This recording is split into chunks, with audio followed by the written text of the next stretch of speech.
All right, listeners, get ready for another deep dive, this time into episode 4 of the PBC Olimpia saga. Oh boy, I am strapped in. The drama is intense this time around. We've got underdogs, fashion police, and enough rumors to make you think you're watching a reality TV show. After the first 3 episodes, I thought I knew what to expect from these guys, but episode 4 is something else. For those just joining us, PBC Olimpia is a local pool club in Munich, Germany. And the best part is we're giving you the behind-the-scenes look. It's like we were right there in the pool hall with them. Things are getting interesting. Oh yeah, definitely heating up. We've seen underdog victories and some seriously tense matches, but this time, well, there's drama both on and off the table. Let's kick things off with the scores. Let's start with the Oberliga. PBC Olimpia's first team is on a roll. They just demolished Pfaffenhausen. Decimated them, really. The score was almost embarrassing, like they were showing off. Johannes Helvinger and Anton Hasted are like a machine. Won all their matches. Are these guys even capable of losing? I watch them play. It's almost scary how good they are. No problem. It's a statement win for sure. Shows the depth of talent on that team. They're not relying on just one star player. They've got a solid lineup that delivers. But the question is, can they keep this up all season? Now, over in the Landesliga, things aren't looking so bright. Both the second and third teams are facing some tough challenges.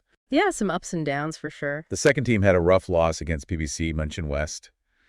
Josef Schlenk and Klaus Müller pulled out a couple of wins, though. It's always interesting to see how even in a loss, you get these glimpses of individual skill. Makes you think, what if the whole team had played at that level? Right. And then there's the third team.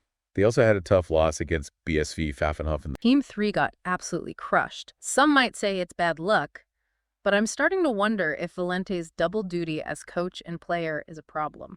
Ooh, that's an interesting thought. Yeah, he won most of his matches, too. Which just goes to show that one player, even a powerhouse like Valente, can't carry the whole team. Definitely raises questions about leadership and dynamics. Can one strong player really compensate for weaknesses in the rest of the team? Or does it end up hurting them in the long run? Seems like they need to find a way to work together more effectively because relying on Valente alone clearly isn't working. Now, for the real nail-biter, the Kreisliga, the fourth team has been on a roller coaster. Oh, I bet. Give me all the details. I'm dying to know. This is where things get wild. Remember how they started the season with those 2 brutal losses? After those defeats, they seemed broken, but then they dug deep and came back swinging. Those first losses were rough, though, remember. That 9-1 against Martinsried, Andreas Siad, Patrick Gieselman, David Banka, and Costa all had a tough time. Hard to come back from something like that. And then, to make matters worse, they lost their second match, 7-3 against BSV Olching, and Andreas Siad, Bierkapitän, really let the team down, choked on 2 winning leads. You think his performance might be affected by, living up to the nickname? Maybe. So anyway, fast forward to this amazing victory against the Pool brothers from Obersendling. The Pool brothers, they're like the villains of the Munich pool scene. They're famous for their trash talk and their impossible shots. So you can imagine the pressure on Team 4. Oh, I can't wait. This is better than any soap opera I've ever seen. Our beloved Bierkapitän, Andreas Siade and Costa, they pulled off some clutch wins in the first round. It was amazing. The Bierkapitän living up to his name, fueled by adrenaline and maybe a few beers. He was making shots I wouldn't even try sober. And Costa was like a silent assassin, just picking off balls one by one. What about the other 2? Well, Alex Missler, he faced off against someone called Fat Simon. Fat Simon. Okay, this is getting interesting. And let's just say it wasn't pretty. Oof, I can imagine. And Patrick. Poor Patrick. He got completely destroyed by, wait for it, Thin Simon. Thin Simon and Fat Simon. These guys are like a comedy duo. Right. But the real MVP this week has got to be Patrick Gieselman, the doppelgott, the god of doubles, with his obsession with stop shots. He's actually become a bit of a legend in the club. A legend for his stop shots. I know, it sounds crazy, but he's almost undefeated in doubles matches. Maybe there's something to those stop shots after all. Maybe so. Now, Patrick is an interesting case. His solo game is, well, let's just say it's not his strong suit. But put him in a doubles match and he becomes a completely different player.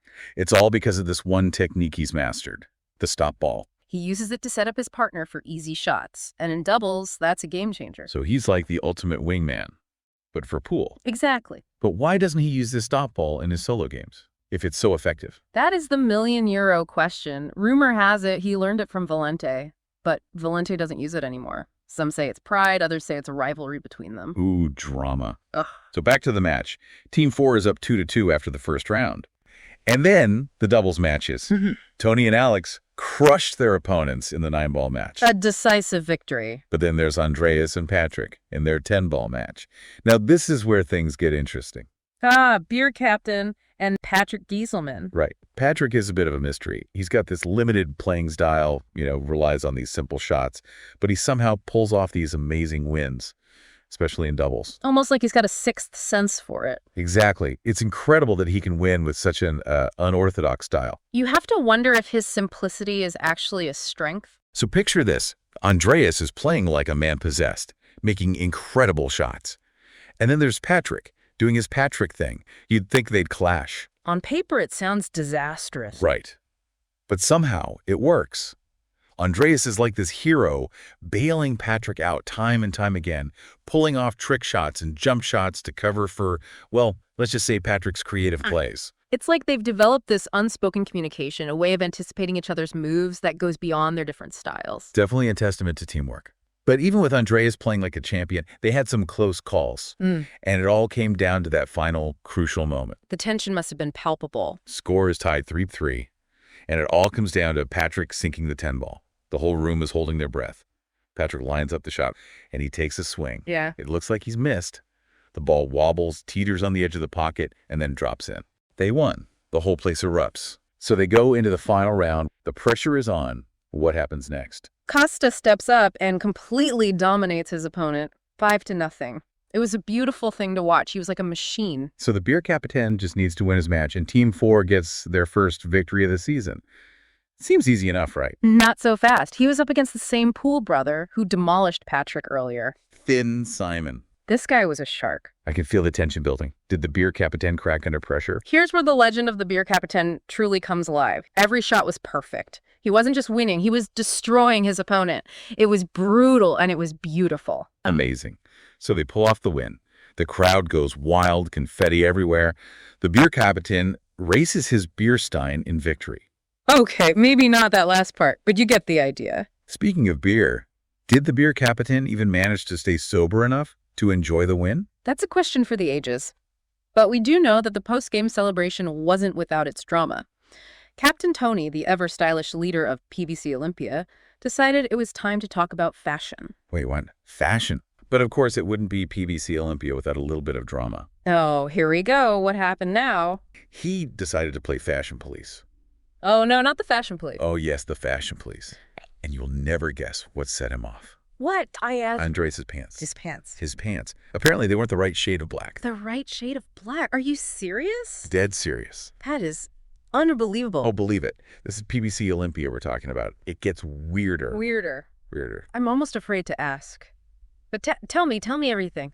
So there's Andreas, fresh off this, incredible win, feeling like a total champion, and Tony's over there critiquing his pants. I can't even imagine. Oh, it was brutal. I felt so bad for Andreas.